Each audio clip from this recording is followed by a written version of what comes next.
오늘 말씀은 누가복음 말씀입니다. 누가복음은 세 토막으로 나누어 볼 수가 있습니다. 처음 1장 1절부터 4절까지는 서론을 도입부로 그렇게 들여왔고 1장 5절부터 9장 50절까지는 예수님이 갈릴리에서 사역했던 내용들을 다루고 있습니다. 그리고 9장 51절부터 19장 27절까지는 예수님이 예루살렘을 향해서 가면서 일어났던 일들을 기록하고 있습니다. 그리고 마지막으로 19장 28절부터 24장까지는 예수님이 드디어 예루살렘에 도착해서 예루살렘에서 일어나는 일들을 기록하고 있습니다. 오늘 본문은 4장인데 갈릴리에서 있었던 일들, 그 일을 기록하고 있습니다. 예수님은 4장 14절 15절을 보면 갈릴리 지방에서 사역하신 그 전체를 서론적으로 그렇게 요약하고 있습니다. 제가 14절 15절을 한번 읽어보겠습니다. 예수께서 성령의 능력으로 갈릴리에 돌아가시니 그 소문이 사방에 퍼졌고 친히 그 여러 회당에서 가르치심에 뭇 사람에게 칭송을 받으시더라. 아멘. 이렇게 기록되어 있습니다. 예수님이 성령의 능력으로 자기 고향인 갈릴리로 돌아오셨습니다. 그런데 이미 예수님의 소문이 사방에 퍼져 있습니다. 예수님은 고향에 큰 명성을 가지고 다시 고향으로 돌아온 것이지요. 예수님이 명성이 이제 고향에서도 알려지게 된 그런 상황에서 고향에 왔습니다. 그리고 회당에 가셔서 사람들에게 칭송을 받으시며 드디어 가르치기를 시작하셨습니다. 예수님은 평소의 습관처럼 안식일에 회당으로 가셔서 성경을 읽으려고 일어나셨습니다.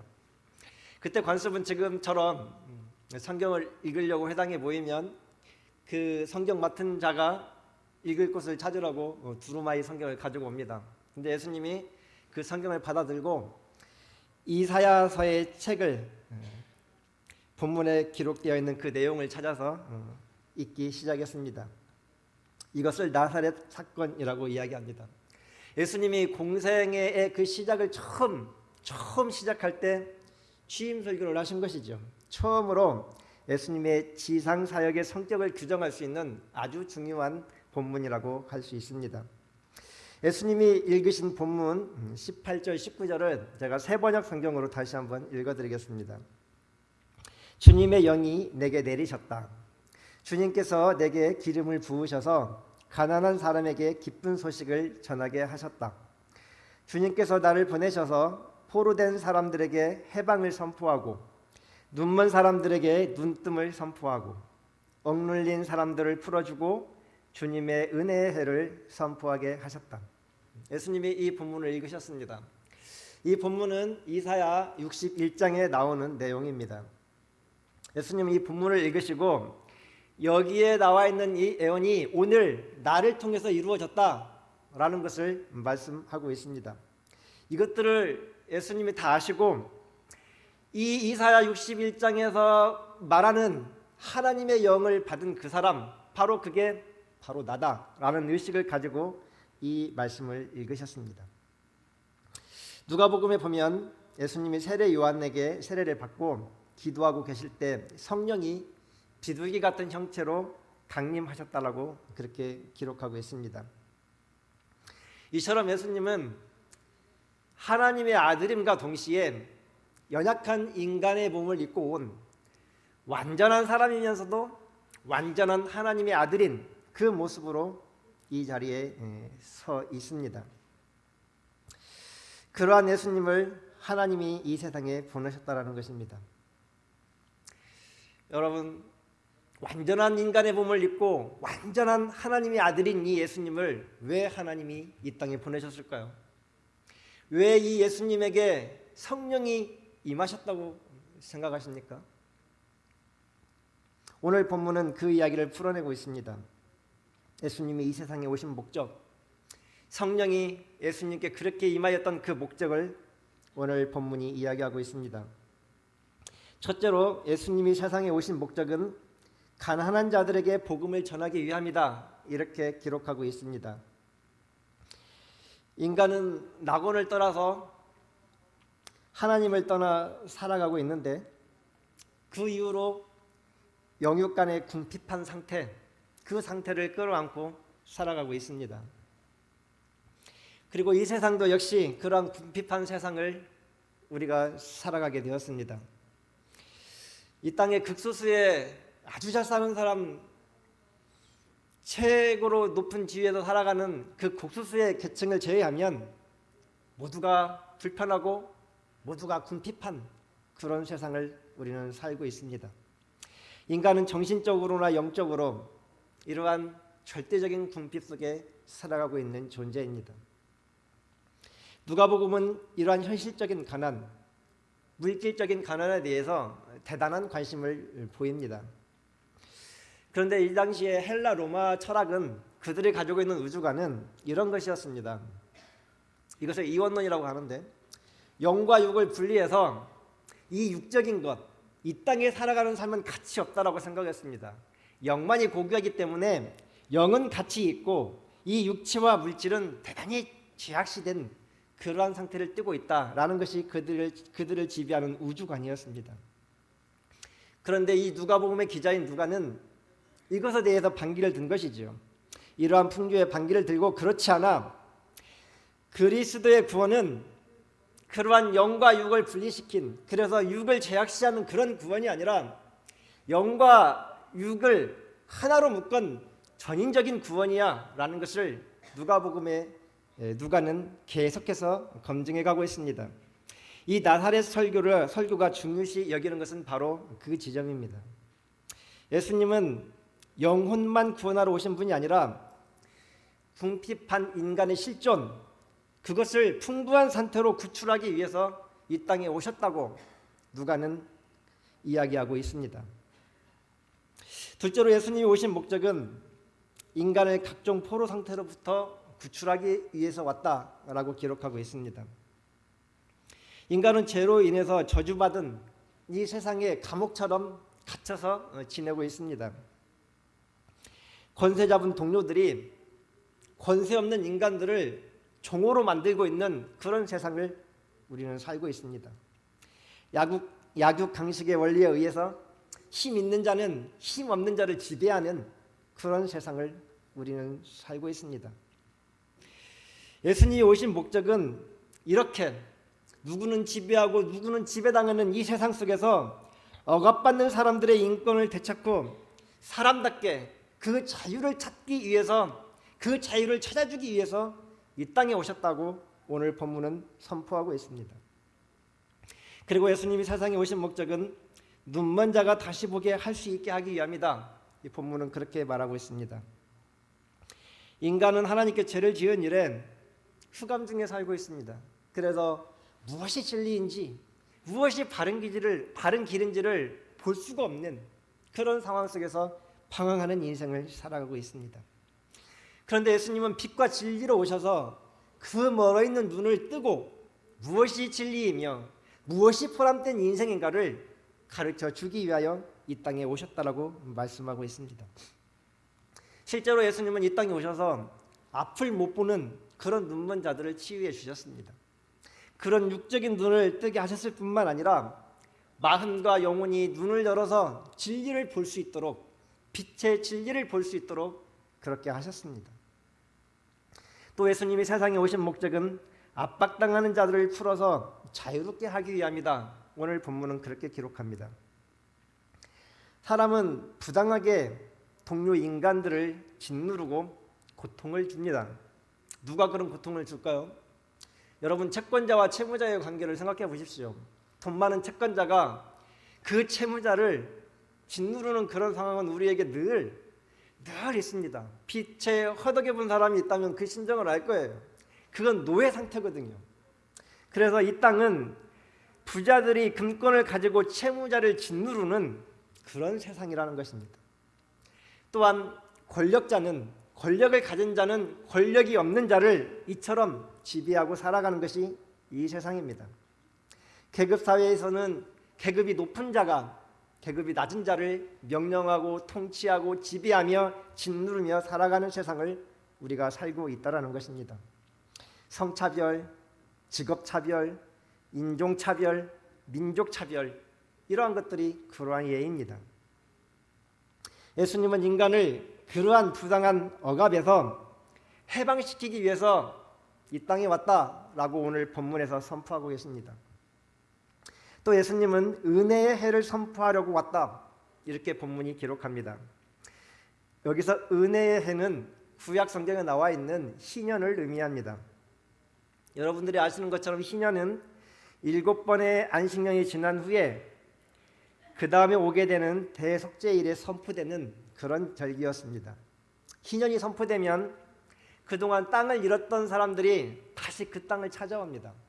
희년이 선포되면 돈이 없어서 다른 사람의 종이 되었던 사람이 그 종의 멍에를 벗고 자유인이 되는 그런 것이 희년이었습니다. 그러므로 이 희년은 가난의 대물림을 끊을 수 있는 그런 것이었습니다. 그리고 구주적인 낙을 막을 수 있는 그런 제도였습니다. 하나님의 땅에서 다른 어느 누구도 종이 되지 않고 자유롭게 농사를 지을 수 있는 그런 제도가 희년 제도였습니다. 그런데 예수님이 그 희년을 선포하러 이 땅에 왔다, 오늘 본문이 그렇게 이야기를 하고 있습니다. 다시 말해서 이 희년은 전면적인 자유를 보장하고 선포하는 그런 해인데, 예수님이 바로 이 땅에 오신 목적이 바로 그러한 희년을 선포해서 억눌리고 짓눌리고 종되었던 사람에게 자유를 주기 위하여 왔다라고 오늘 본문은 말하고 있는 것입니다. 이처럼 희년은 하나님의 회복된 나라 중에 대단히 중요한 핵심을 이룬다고 할 수 있습니다. 예수님께 성령이 임한 이유는 바로 이러한 이유였습니다. 이렇게 희년이 선포되고 자유가 회복됨으로써 에덴에서 살던 그 온전한 자유를 회복시키기 위해서 예수님이 이 땅에 오셨다라고 말씀하고 계십니다. 그래서 잃어버렸던 기쁨을 찾고 잃어버렸던 자유를 누릴 수 있도록 예수님이 이 땅에 오셨다고 본문이 이야기하고 있습니다. 이러한 자유는 영적인 자유에 국한되지 않습니다. 이러한 자유는 실질적인 평등을 회복하는 데까지 나아가는 그런 자유입니다. 진정한 영혼의 자유는 몸의 자유가 따라올 때 우리가 진정한 영혼의 자유를 누릴 수 있기 때문입니다. 몸의 자유가 없이 영만 따로 분리되어서 자유로울 수 있는 우리들이 아니기 때문입니다. 땅의 자유가 없이는 이 영의 자유도 지탱될 수 없는 것입니다. 그래서 예수님은 포로된 자, 노예로 팔려간 자, 자신의 땅을 잃고 몸마저 종이 되어버린 자들을 향해서 자유를 선포하기 위해서 이 땅에 왔다, 이렇게 말씀하고 계십니다. 오늘 본문은 근본적으로 해방과 자유케 하는 희년을 선포하고 있다고 볼 수 있습니다. 예수님은 이 말씀을 선포하신 뒤에 그 책을 다시 돌려주고 자리에 앉았습니다. 자리에 앉은 것은 설교를 하기 위함이죠. 이 성책 안에는 기록되지 않았습니다. 예수님이 어떤 설교를 했을지는 모르겠으나 어떠한 내용인지 이 본문의 말씀을 해석해 주시고, 그리고 이렇게 말씀하셨습니다. 이 글이 오늘 너희 귀에 응하였다. 예수님의 말씀입니다. 조금 전에 읽었던 이 본문이 오늘 이 자리에서 너희 귀에 응하였다, 이렇게 선포하십니다.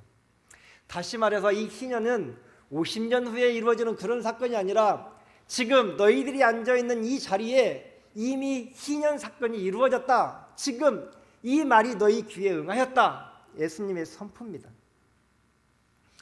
여러분은 구원을 어떤 것이라고 생각하십니까? 우리 저 아래에 있는 새싹부나 유치부나 아동부 아이들이 권사님, 근데 구원이 뭐예요? 장로님, 구원이 뭐예요? 라고 묻는다면 뭐라고 대답해 주시겠습니까? 수없이 많은 구원, 대단히 중요한 구원의 개념입니다. 우리 머릿속에는 구원 그러면 바로 생각나는 게 불신 지옥, 예수 천당이 생각납니다. 그렇지 않나요? 우리의 영혼이 구원받는 것, 내가 죽어도 천국 가는 것, 그것이 구원이지 그걸 몰라? 이렇게 대답하지 않습니까? 네, 맞습니다. 대단히 중요한 구원입니다. 우리가 죽어서 영원한 그 천국에 가는 것, 대단히 중요한 구원입니다. 그러나 오늘 본문에서 말씀하시는 그 구원의 개념과 연결시켜 보면 우리가 죽어서 천국 가는 그것만이 구원이 아니라 오늘 자유가 억압당하고 가난에 짓눌리고 종처럼 살아가는 이 땅의 실체들을 해방하는 것, 그래서 우리 몸이 자유함을 얻는 것까지도 이 구원에 포함된다라는 것입니다. 이원론적 인간관에 의하면 오직 영혼의 구원만이 구원이에요. 그로부터 이단이 탄생합니다. 그런데 우리도 모르게 영과 육을 분리해놓고 생각하는 습관에 자주 빠져 있어요. 우리 육체를 입고 사는 이 땅은 부질없는 것이야. 우리가 영혼 구원받아서 천국 가는 게 귀한 것이지, 이 땅에 우리가 입고 육체를 입고 먹고 사는 거 이거 다 썩어질 것들이야. 가치 없어 라는 생각이 무한중에 우리 안에 있습니다. 그러나 여러분 명심하십시오. 기독교의 구원은 그런 영혼만의 구원이 아닙니다. 기독교가 말하는 구원은 전인적인 구원입니다. 다시 말해서 육체와 영혼이 함께 구원받는 구원, 이 전인적인 구원이 온전한 구원입니다. 따라서 기독교는 사회의 국가의 구조적인 그런 악들, 그런 모순과 부조리가 지배하는 이 땅으로부터 정말로 하나님 나라를 일구기 위해서 노력해야 될 의무와 책임이 있는 것입니다. 빈부 문제, 계급 차별의 문제, 환경 오염의 문제, 이러한 것들이 부질없는 것들이 아니라 하나님 나라를 이 땅에 오게 하기 위한 전인적인 구원과 직결되는 문제라는 것을 우리는 잊어서는 안 됩니다. 예수님의 생애는 그러한 구체적인 구원 활동으로 가득 채웠습니다. 예수님은 단순히 이 땅에 와서 나를 믿어라, 그러면 너 죽어서 천국 간다라는 그런 복음을 선포하지 않으셨어요. 예수님은 실제로 이 땅에 오셔서 병든 자를 만나서 병든 자를 고쳐주셨고, 눈먼 자를 만나서 눈먼 자를 고쳐주셨고, 아무도 교지 않는 그 죄인들을 찾아가서 친구가 되어주셨습니다. 배고픈 자를 먹이셨고 천대받는 자들과 함께 하시는 그런 예수님이셨습니다. 구원은 영혼만 따로 분리되어서 천국 가는 것이 절대로 아닙니다. 여러분, 우리는 날마다 신앙 고백하지 않습니까? 나는 몸의 부활을 믿습니다. 이 몸이 가치 없는 것이라면 왜 우리가 몸의 부활을 믿어야 합니까? 영혼만 구원받으면 되는 거 아니에요? 그러나 우리의 구원은 전인적인 구원이기 때문에 몸의 부활을 필수적으로 믿어야 되는 그런 신앙을 가지고 있는 것입니다. 만약 영혼만이 중요하다면 몸의 부활은 전혀 필요가 없을 것입니다. 하나님 나라는 죽어서 가는 천국 그 이상입니다. 하나님 나라는 하나님이 다스리는 그러한 하나님의 나라가 지금 여기에 임하여 있다는 것을 알고 믿는 것입니다. 복음서에 의하면 예수님의 구원은 궁극적으로 하나님의 뜻이 이 땅에 이루어지며 하나님 나라가 이 세계 속에 세워지기를 원하고 있습니다. 예수님은 우리에게 기도를 가르쳐 주지 않았습니까? 우리 날마다 주기도문 하잖아요. 예수님이 가르쳐 주신 기도입니다. 우리 주기도문 속에서 뭐라고 기도합니까? 하나님의 나라가 임하옵시며 뜻이 하늘에서 이루어진 것 같이 땅 위에서도 이루어지이다, 이렇게 기도하지 않습니까? 하나님의 구원은 온 땅 위에 하나님이 다스리는 하나님의 나라를 세우는 데 있습니다. 하나님의 구원은 이 세계의 죄와 불의가 제거되고 모든 인간이 평등하게 살아가는 그러한 하나님 나라를 세우는 데 있습니다. 하나님은 죽어서 가는 그런 공간의 개념이 아니라 하나님의 통치, 하나님의 다스림 그 자체를 우리는 하나님 나라라고 합니다. 죽어서 정말 금으로 장식된 그 궁궐 같은 곳에서 내가 살아가는 그런 장소적인 개념을 넘어서서 하나님의 통치가 임하고 있는 곳은 모두가 하나님 나라인 것입니다. 그러므로 우리가 예수님을 믿고 예수님의 영이 내 안에 거하시고 그래서 하나님의 통치가 이루어지고 있다면 우리는 지금 이곳에서 하나님 나라를 살고 있는 것입니다. 그러므로 여러분, 우리는 하나님 나라가 저 세상으로 가는 곳에 있는 그런 나라인 것뿐만 아니라 하나님 나라가 이 땅에 오는 개념이라는 것을 언제나 명심해야만 합니다. 예수님을 믿는 순간 하나님은 우리를 다스리십니다. 하나님의 다스림이 있는 지금 여기에 하나님의 나라가 인재에 있다라는 사실을 우리는 한시도 잊어서는 안 되겠습니다. 그러므로 우리는 하나님의 통치가 우리가 발딛고 사는 이곳에 임할 수 있도록 기도해야 합니다. 주님의 평화가 이 땅에 임할 수 있도록 그렇게 노력하고 기도해야만 합니다. 이것이 교회의 임무입니다. 예수님은 이렇게 하나님으로부터 성령이 임하시고 그런 하나님 나라를 위해서 하나님 나라를 평생 전하시며 그렇게 사셨습니다. 그리고 오늘 이 본문을 통해서 우리에게 과제를 주셨습니다. 하나님의 나라를 위해서 살아셨던 그 예수님께서 우리가 예수 그리스도를 믿는 순간 이제는 그 하나님의 영이신 성령님이 너희 안에 거하신다. 그러므로 너희 안에 거하는 그 성령님을 덧입고 너희도 이 땅에 하나님 나라를 구현하는 그런 백성으로 살아가라. 이것이 주님이 우리에게 부여해 주신 명령이자 부탁의 말씀입니다. 우리는 신년을 선포하시고 자유를 주신 예수님께서 그 남은 임무를 예수님의 제자들인 저와 여러분에게 맡기셨다는 사실을 한시도 잊지 말아야 될 것입니다. 예수님이 본을 보이신 것처럼 인간을 예수님께 인도하는 전도를 할 뿐만 아니라 인간을 가난에서 구원하는 그런 구제 사업들, 파괴된 생태계를 회복하는 그런 사업들, 환경 파괴가 될 때 그것들을 우리가 막아서면서 하나님이 주신 이 땅을 보존하기 위한 그런 노력들, 이런 것들이 곧 하나님 나라를 이 땅에 실현시키는 그러한 일인 것입니다. 전쟁을 없애고 평화를 만드는 일, 바로 이것이 하나님 나라를 이 땅에 구현시키는 일입니다.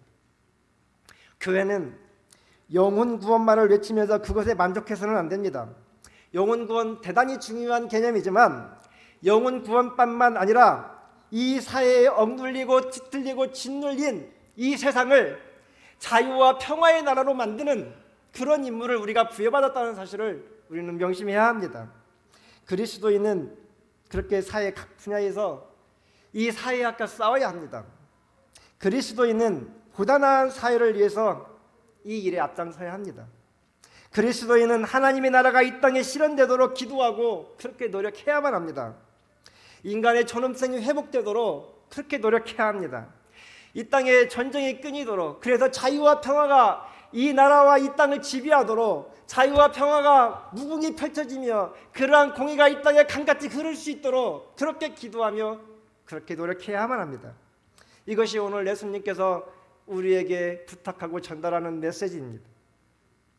저와 여러분에게도 성령님은 동일하게 내주하시고 예수님의 영인 그 성령님은 동일하게 저희들에게 하나님 나라를 이 땅에 아름답게 일구라고 말씀하고 계십니다. 우리 모두가 예수 그리스도의 영인 성령님을 덧입고 하나님 나라를 아름답게 일구어가라는 그 임무를 부여받았다는 사실을 모두가 명심하고 그러한 세상, 살만한 세상, 인간이라는 이유로 대접받고 존엄받는 그런 세상, 이런 세상을 만들으라고 교회가 존재하는 것입니다. 여러분, 우리가 예수 믿고 이제 천국 갔으니 됐다. 나는 구원의 확신이 있으므로 이제는 아무것도 더 이상 필요한 게 없다. 그러니 이 땅의 삶은 부질없는 것이고 이제 죽는 날만 기다리는 그러한 것이 신앙인이 아닙니다. 그리스도인은 예수님이 이 땅에서 사셨던 것처럼 이 나라에 예수 그리스도의 평화가 지배할 수 있도록 짓눌리고 억눌리고 그리하여서 피폐해져서 살아갈 수 없는 이 세상을 고쳐내도록 그렇게 부름받은 사람들입니다. 여러분, 이 일을 교회가 담당해야 합니다. 이 일을 그리스도인이 담당해야 합니다. 우리가 만날 때마다 기도할 때마다 이 사실을 잊지 말고 그렇게 기도하고 이 교회의 현장을 떠나서 이 교회를 벗어나면 그렇게 아름다운 세상을 만들라는 임무를 받고 우리가 파송됐다는 사실을 기억하시기 바랍니다. 여러분 가정에서 직장에서 그렇게 일하실 때 여러분은 그냥 직장에 다니는 것이 아닙니다. 그곳에서 하나님 나라를 만들려고 직장으로 파송된 것입니다.